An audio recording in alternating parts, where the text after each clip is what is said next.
नमस्कार दोस्तों, मेरा नाम है दशरथ प्रधान और आप देखना शुरू कर चुके हैं छोटा नागपुर लाइव। तो चलिए देखते हैं आज झारखंड राज्य की प्रमुख बड़ी खबरें फटाफट।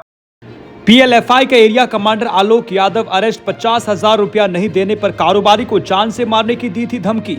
झारखंड की रांची पुलिस को आज रविवार को बड़ी सफलता मिली है। चान्हो थाना पुलिस ने प्रतिबंधित उग्रवादी संगठन people's liberation front of India के एरिया कमांडर आलोक यादव उर्फ चंद्रशेखर यादव को गिरफ्तार किया है। वो मूल रूप से लातेहार के बालूमाथ के निवासी हैं। रांची में बुड़मू के मुर्गी गांव में रहता है। इसने ईटा भट्टा संचालक संजय कुमार गुप्ता से 50,000 रुपया लेवी की मांग की थी। नहीं देने पर जान से मारने की धमकी दी थी। ग्रामीण एसपी नौशाद आलम ने रविवार को प्रेस कॉन्फ्रेंस कर ये जानकारी दी है। राष्ट्रीय स्वास्थ्य मिशन ने किया टेंडर की शर्तों में बदलाव, झारखंड हाईकोर्ट में दी गई चुनौती। राष्ट्रीय स्वास्थ्य मिशन द्वारा टेंडर की शर्तों में बड़े पैमाने पर बदलाव किया गया है। राज्य में इमरजेंसी मेडिकल एम्बुलेंस सर्विस के लिए टेंडर में कुछ अनोखी शर्तें जोड़ी गई हैं। इस वजह से एम्बुलेंस चला रही कंपनी को दंडित किया जा सकेगा। साथ ही ज्यादा टर्नओवर वाली कंपनी को नए सर्विस प्रोवाइडर के रूप में चुना जा सकेगा। टेंडर में लगाई गई इन शर्तों को हाईकोर्ट में चुनौती दी गई है। साथ ही इन शर्तों को किसी खास कंपनी को लाभ पहुँचाने वाला बताया गया है। बता दें कि राज्य में मरीजों को चिकित्सा सुविधा उपलब्ध कराने के लिए कुल 337 इमरजेंसी मेडिकल एम्बुलेंस चलाई जा रही है। इसमें से 287 एम्बुलेंस बुनियादी चिकित्सा सुविधा से और 50 एम्बुलेंस उन्नत चिकित्सा सुविधा से लैस है। वर्ष 2015 से राज्य में चलाई जा रही बुनियाद सुविधा से लैस एम्बुलेंस सेवा पर 39 करोड़ रुपया सालाना खर्च हो रही है। एम्बुलेंस पर सालाना करीब 7 करोड़ की दर से खर्चा हो रही है। पिछले 5 सालों में झारखंड के 1574 लोग हुए मानव तस्करी के शिकार। इन जिलों से सबसे अधिक मामले। झारखंड में पिछले 5 सालों में 1574 लोग मानव तस्करी के शिकार हो चुके हैं। वर्ष 2017 से लेकर 2022 के अंत तक मानव तस्करी के कुल 656 केस दर्ज किए गए हैं। इनमें मानव तस्करी के शिकार की संख्या 1574 थी। 18 वर्ष से कम उम्र के मानव तस्करी के शिकार युवक की संख्या 332 और 18 वर्ष या उससे अधिक की संख्या 216 थी, जबकि 18 वर्ष से कम उम्र की लड़कियों की संख्या 717 और 18 वर्ष से अधिक उम्र की लड़कियों की संख्या 309 थी। पुलिस ने उक्त केस में मानव तस्करी के शिकार कुल 1473 लोगों को बरामद किया है। इसमें से 472 युवक और 1001 युवताएं और महिलाएं शामिल थी। इन मामलों में झारखंड पुलिस ने कुल 783 मानव तस्करों को गिरफ्तार किया। इसमें 197 महिलाएं और 586 पुरुष हैं।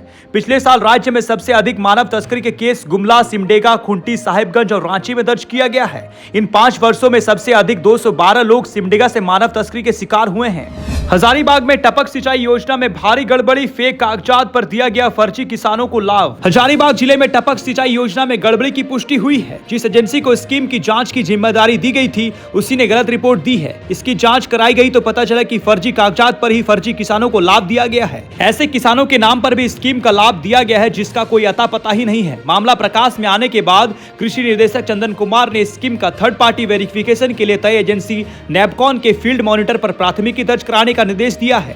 रांची रिम्स में ब्रेन और स्पाइन सर्जरी मुफ्त, निजी अस्पतालों में 3 लाख रुपए का होता है खर्च। रांची रिम्स के न्यूरो सर्जरी विभाग में ब्रेन और स्पाइन की सर्जरी मुफ्त में होती है, जिसका निजी अस्पताल में 2.5 से 3 लाख रुपए तक का खर्च आता है।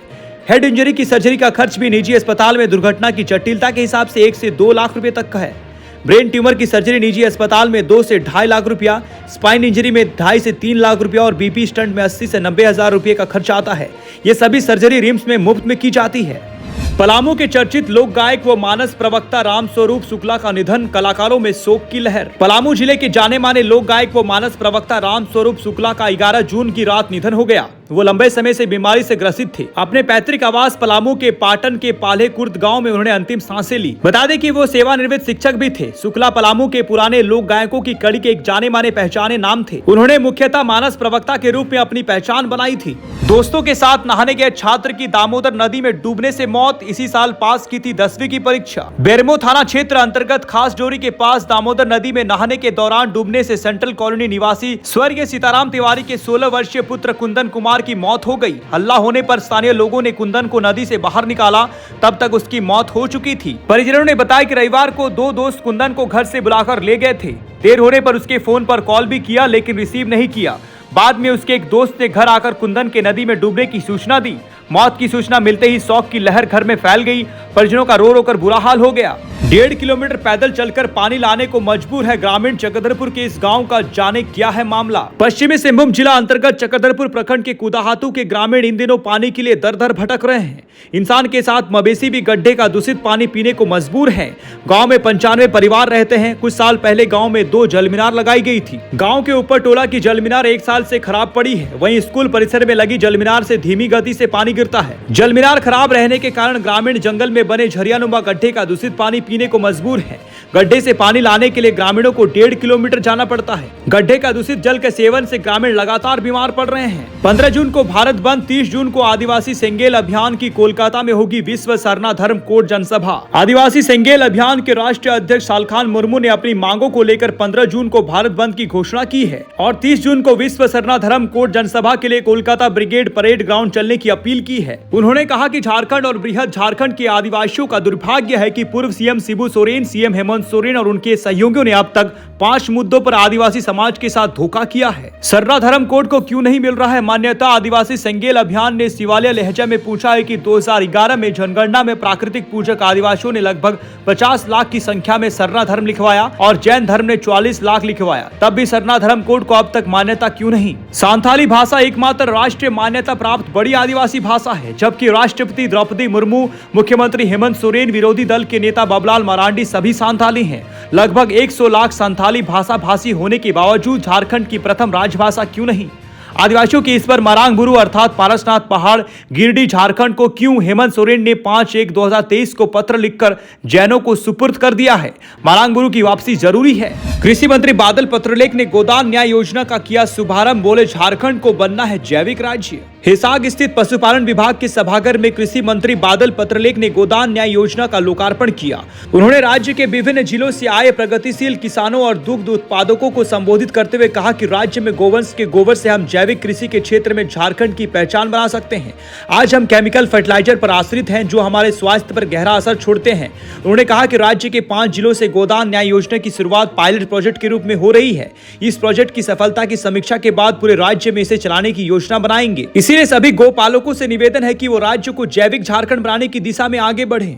महज 10 रुपया मांगने पर नशे में धुत पिता ने गला घोटकर इकलौता बेटे को मार डाला, पुलिस ने भेजा जेल। मात्र 10 रुपया मांगने पर पिता ने अपने 12 वर्षीय इकलौता बेटे की गला घोटकर हत्या कर दी। इसके बाद घर में ही फांसी के फंदे से लटकाकर उसे आत्महत्या का रूप देने के प्रयास किया। घटना सोमवार को चतरे के वशिष्ठ नगर थाना क्षेत्र के करेली बार गाँव में हुई है। आरोपी का नाम बिलेश भुइयां है। मृतक के चाचा शैलेश भुइयां के बयान पर पुलिस ने मामला दर्ज करते हुए आरोपी पिता को गिरफ्तार कर जेल भेज दिया है।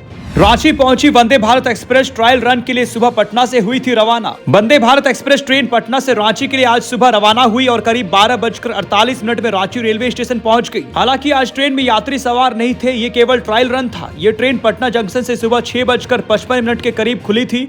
पटना से रांची के बीच 6 स्टेशन पर इसका ठहराव हुआ। जहानाबाद, गया, कोडरमा, बरकाकाना, हजारीबाग, मेसरा में इस ट्रेन का ठहराव दिया गया था।